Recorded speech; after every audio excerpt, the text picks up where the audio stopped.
Hello guys, in this video I am going to show you how to check out travel offers and new destinations on the Qatar Airways application. But first I just want to mention, don't forget to subscribe to my channel because at 10,000 subscribers I am going to show you my whole YouTube revenue statistics and growth strategy, how to make money online. Now let's jump into it. First of all, open the app on your phone.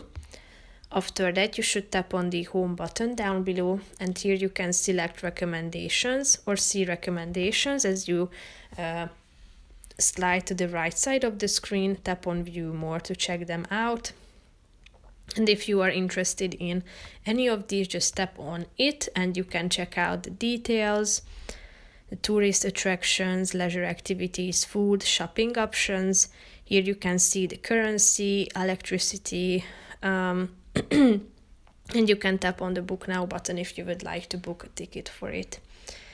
Here you can see the results, select your departure and click on select this fare. After selecting the class, and the benefits per adult passenger can be checked out here. So basically that's it for this video guys. See you in the next one. Bye bye.